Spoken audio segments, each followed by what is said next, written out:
Capítulo 7. Explicações de Lísias. Repetiram-se as visitas periódicas de Clarencio e a atenção diária de Lísias. À medida que procurava habituar-me aos deveres novos, sensações de desafogo me aliviavam o coração. Diminuíram as dores e os impedimentos de locomoção fácil.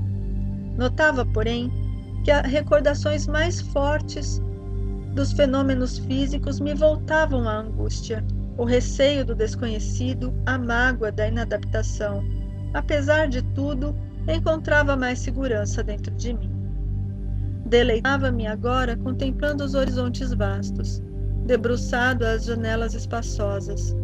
Impressionavam-me, sobretudo, os aspectos da natureza. Quase tudo melhorada cópia da terra. Cores mais harmônicas, substâncias mais delicadas. Forrava-se o solo de vegetação, grandes árvores, pomares fartos e jardins deliciosos. Desenhavam-se montes coroados de luz, em continuidade à planície onde a colônia repousava.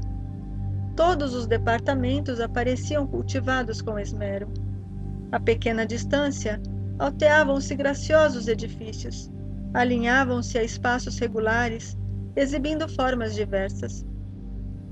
Nenhum sem flores à entrada, destacando-se algumas casinhas encantadoras, cercadas por muros de era, onde rosas diferentes desabrochavam aqui e ali, adornando o verde de cambiantes variados. Aves de plumagens policromas cruzavam os ares e, de quando em quando, pousavam agrupadas nas torres muito alvas, a se erguerem em retilíneas, lembrando lírios gigantescos rumo ao céu. Das janelas largas, observava curioso o movimento do parque. Extremamente surpreendido, identificava animais domésticos entre as árvores frondosas enfileiradas ao fundo. Nas minhas lutas introspectivas, perdia-me em indagações de toda sorte. Não conseguia atinar com a multiplicidade de formas análogas às do planeta, considerando a circunstância de me encontrar numa esfera propriamente espiritual. Lísias, o companheiro amável de todos os dias, não regateava explicações. A morte do corpo não conduz com o homem a situações miraculosas, dizia.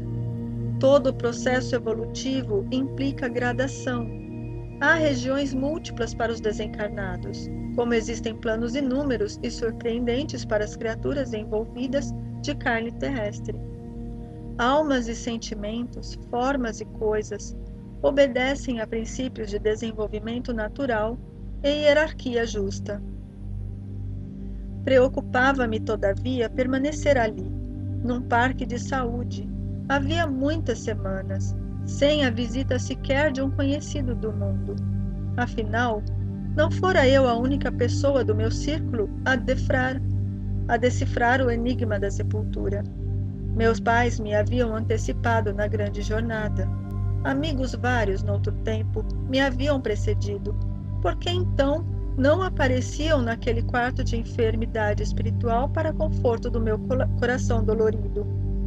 Bastariam alguns momentos de consolação. Um dia, não pude conter-me e perguntei ao solícito visitador: Meu caro Lísias, acha possível aqui o encontro com aqueles que nos antecederam na morte do corpo físico? Como não? Pensa que está esquecido? Sim. Por que não me visitam? Na terra sempre contei com a abnegação maternal. Minha mãe, entretanto, até agora não deu sinal de vida. Meu pai, igualmente, fez a grande viagem 3 anos antes do meu trespasse. Pois note, esclareceu Lísias, sua mãe o tem ajudado dia e noite, desde a crise que antecipou sua vinda. Quando se acamou para abandonar o casulo terrestre, duplicou-se o interesse materno a seu respeito. Talvez não saiba ainda que sua permanência nas esferas inferiores durou mais de 8 anos consecutivos. Ela jamais desanimou. Intercedeu muitas vezes em nosso lar a seu favor. rogou os bons ofícios de Clarencio, que começou a visitá-lo frequentemente, até que o médico da terra, vaidoso, se afastasse um tanto, a fim de surgir o Filho dos céus. Compreendeu? Eu tinha os olhos úmidos, ignorava o número de anos que me distanciavam da gleba terrestre. Desejei conhecer os processos de proteção imperceptível, mas não consegui. Minhas cordas vocais estavam entorpecidas, com um nó de lágrimas represadas no coração. No dia em que você orou com tanta alma, prosseguiu o enfermeiro visitador, quando compreendeu que tudo no universo pertence ao Pai Sublime, seu pranto era diferente. Não sabe que há chuvas que destroem e chuvas que criam. Lágrimas há também assim. É lógico que o Senhor não espera por nossas rogativas para nos amar. No entanto, é indispensável nos colocarmos em determinada posição receptiva, a fim de compreender-lhe a infinita bondade. Um espelho enfuscado não reflete a luz. Desse modo, o Pai não precisa de nossas penitências, mas convenhamos que as penitências prestam ótimos serviços a nós mesmos. Entendeu? Clarencio não teve dificuldade em localizá-lo, atendendo aos apelos de sua carinhosa genitora da terra. Você, porém, demorou muito a encontrar Clarencio. E quando sua mãezinha soube que o filho havia rasgado os véus escuros com o auxílio da oração, chorou de alegria, segundo me contaram. "E onde está minha mãe?" exclamei por fim.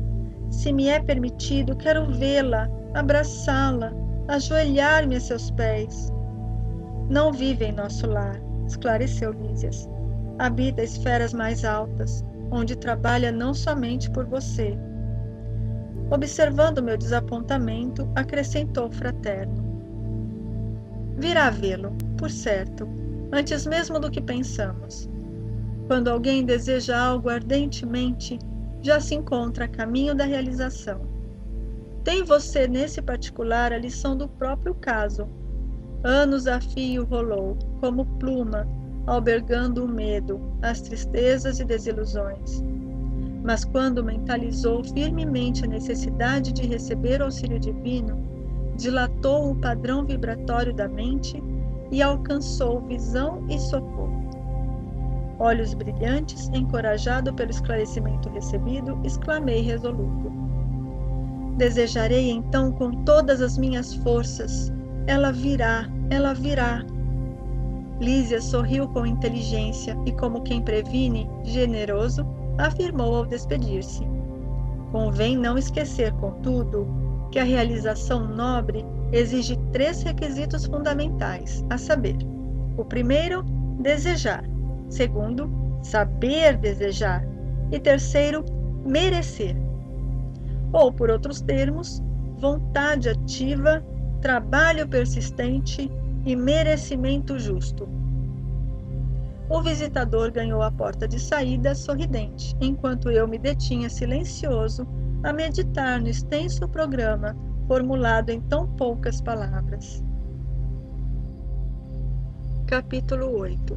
Organização de serviços. Decorridas algumas semanas de tratamento ativo, saí pela primeira vez em companhia de Lísias. Impressionou-me o espetáculo das ruas. Vastas avenidas enfeitadas de árvores frondosas, ar puro, atmosfera de profunda tranquilidade espiritual. Não havia, porém, qualquer sinal de inércia ou de ociosidade, porque as vias públicas estavam repletas. Entidades numerosas iam e vinham. Algumas pareciam situar a mente em lugares distantes, mas outras me dirigiam olhares acolhedores. Incumbia-se o companheiro de orientar-me em face das surpresas que surgiam ininterruptas. Percebendo minhas íntimas conjecturas, esclareceu solícito: "Estamos no local do Ministério do Auxílio. Tudo o que vemos, edifícios, casas residenciais, representa instituições e abrigos adequados à tarefa de nossa jurisdição. Orientadores, operários e outros serviçais da missão residem aqui. Nesta zona, atende-se a doentes, ouvem-se rogativas, selecionam-se preces, preparam-se reencarnações terrenas, organizam-se turmas de socorro aos habitantes do umbral ou aos que choram na terra, estudam-se soluções para todos os processos que se prendem ao sofrimento. Há então em nosso lar um Ministério do Auxílio? Perguntei. Como não? Nossos serviços são distribuídos numa organização que se aperfeiçoa dia a dia, sob a orientação dos que nos presidem os destinos. Fixando em mim os olhos lúcidos, prosseguiu. Não tem visto nos atos da prece nosso governador espiritual cercado de 72 colaboradores? Pois são os ministros de nosso lar. A colônia, que é essencialmente de trabalho e realização, divide-se em 6 ministérios, orientados cada qual por 12 ministros. Temos os ministérios da regeneração, do auxílio, da comunicação, do esclarecimento, da elevação e da união divina. Os 4 primeiros nos aproximam das esferas terrestres, os 2 últimos nos ligam ao plano superior, visto que a nossa cidade espiritual é zona de transição. Os serviços mais grosseiros localizam-se no Ministério da Regeneração, os mais sublimes no da União Divina. Clarencio, nosso chefe amigo, é um dos ministros do auxílio. Valendo-me da pausa natural, exclamei comovido. Oh, nunca imaginei a possibilidade de organizações tão completas depois da morte do corpo físico. Sim, esclareceu Lísias, o véu da ilusão é muito denso nos círculos carnais. O homem vulgar ignora que toda manifestação de ordem no mundo procede do plano superior. A natureza agreste transforma-se em jardim, quando orientada pela mente do homem, e o pensamento humano, selvagem na criatura primitiva, transforma-se em potencial criador, quando inspirado pelas mentes que funcionam nas esferas mais altas. Nenhuma organização útil se materializa na crosta terrena, sem que seus raios iniciais partam de cima. Mas nosso lar terá igualmente uma história como as grandes cidades planetárias? Sem dúvida. Os planos vizinhos da esfera terráquea possuem igualmente natureza específica. Nosso lar é a antiga fundação de portugueses distintos desencarnados no Brasil no século XVI. A princípio, enorme e exaustiva foi a luta, segundo consta em nossos arquivos no Ministério do Esclarecimento. Há substâncias ásperas nas zonas invisíveis à Terra, tal como nas regiões que se caracterizam pela matéria grosseira. Aqui também existem enormes extensões de potencial inferior, como há no planeta grandes tratos de natureza rude e incivilizada. Os trabalhos primordiais foram desanimadores, mesmo para os espíritos fortes. Onde se congregam hoje vibrações delicadas e nobres, edifícios de fino lavor, misturavam-se as notas primitivas dos silvícolas do país e as construções infantis de suas mentes rudimentares. Os fundadores não desanimaram, porém. Prosseguiram na obra, copiando o esforço dos europeus que chegavam à esfera material apenas com a diferença de que por lá se empregava a violência, a guerra, a escravidão, e aqui o serviço perseverante, a solidariedade fraterna e o amor espiritual. A essa altura atingíramos uma praça de maravilhosos contornos, ostentando extensos jardins. No centro da praça erguia-se um palácio de magnificente beleza, encabeçado de torres soberanas, que se perdiam no céu.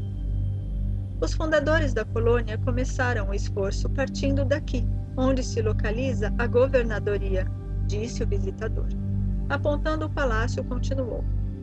Temos nesta praça o ponto de convergência dos 6 ministérios a que me referi. Todos começam da governadoria, estendendo-se em forma triangular.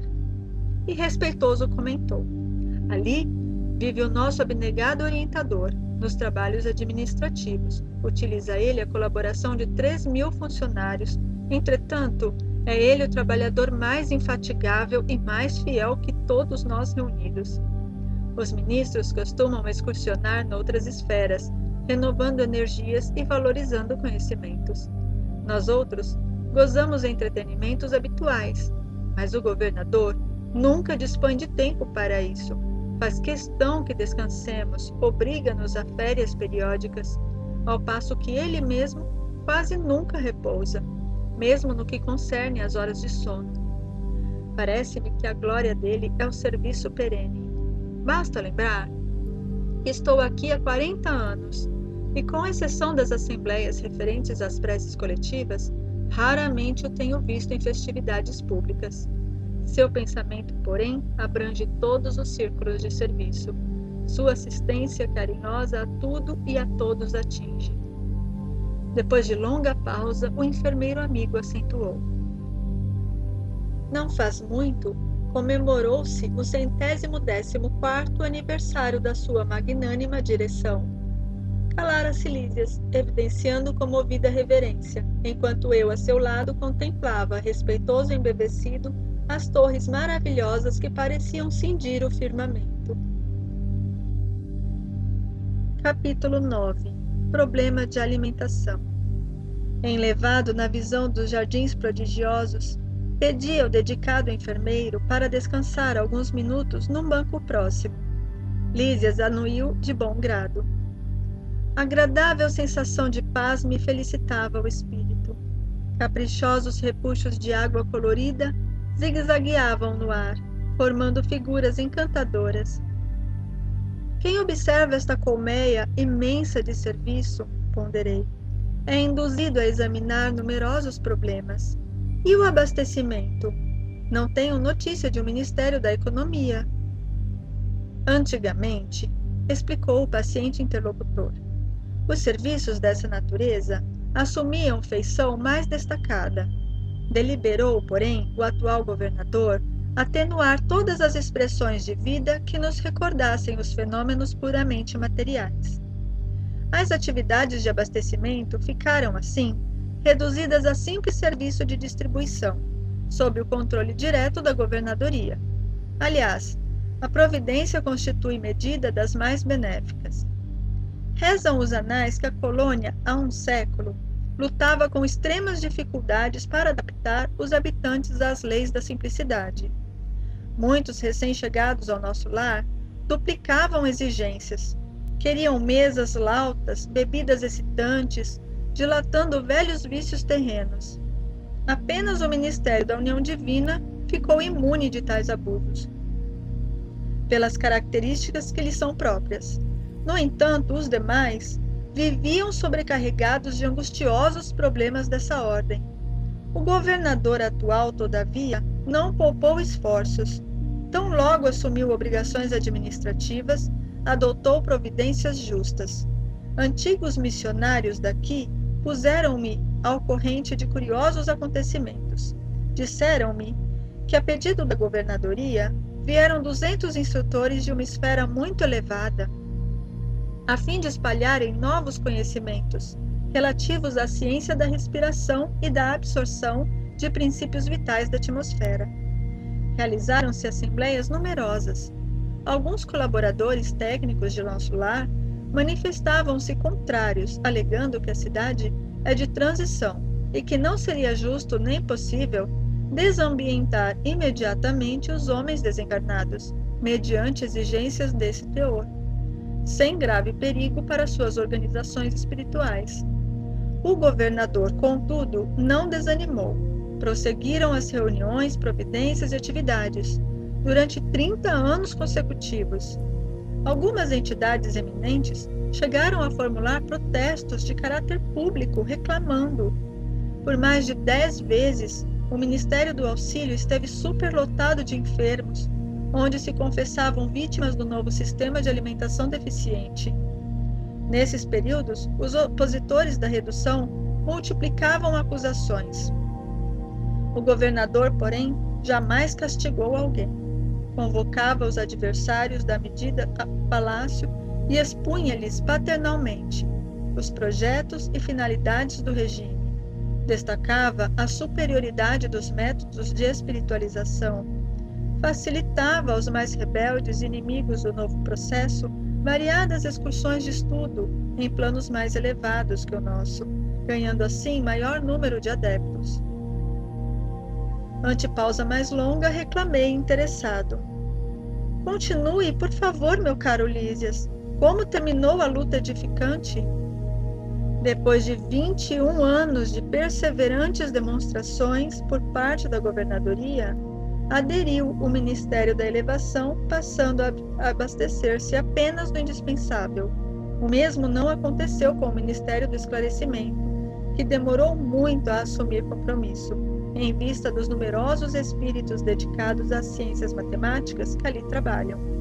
Eram eles os mais teimosos adversários. Mecanizados nos processos de proteínas e carboidratos, imprescindíveis aos veículos físicos, não cediam terreno nas concepções correspondentes daqui. Semanalmente enviavam ao governador longas observações e advertências, repletas de análises e numerações, atingindo por vezes a imprudência. O velho governante, contudo, nunca agiu por si só. Requisitou a assistência de nobres mentores que nos orientam através do Ministério da União Divina, e jamais deixou o menor boletim de esclarecimento sem exame minucioso.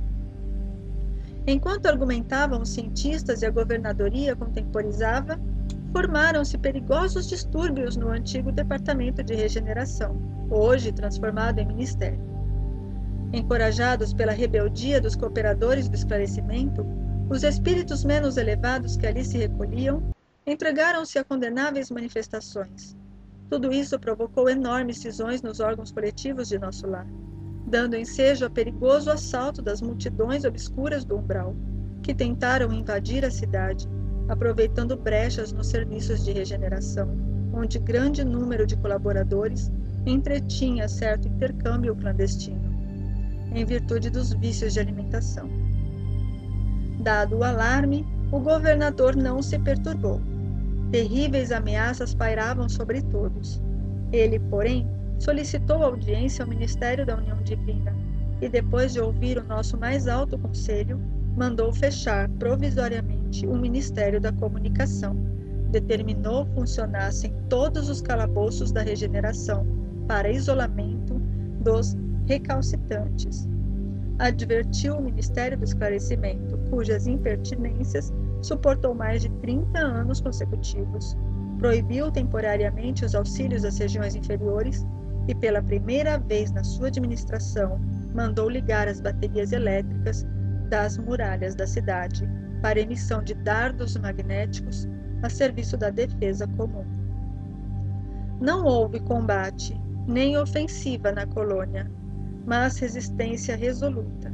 Por mais de 6 meses, os serviços de alimentação em nosso lar foram reduzidos à inalação de princípios vitais da atmosfera, através da respiração, e água misturada a elementos solares, elétricos e magnéticos. A colônia ficou, então, sabendo o que vem a ser a indignação do espírito manso e justo. Findo o período mais agudo, a governadoria estava vitoriosa. O próprio Ministério do Esclarecimento reconheceu o erro e cooperou nos trabalhos de reajustamento. Houve, nesse comenos, regozijo público e dizem que, em meio da alegria geral, o governador chorou, sensibilizado, declarando que a compreensão geral constituía o verdadeiro prêmio ao seu coração. A cidade voltou ao movimento normal. O antigo Departamento da Regeneração foi convertido em ministério. Desde então, só existe maior suprimento de substâncias alimentícias que lembram a terra nos ministérios da regeneração e do auxílio, onde há sempre grande número de necessitados.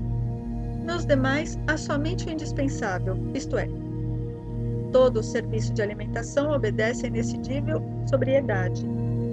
Presentemente, todos reconhecem que a suposta impertinência do governador representou medida de elevado alcance para a nossa libertação espiritual.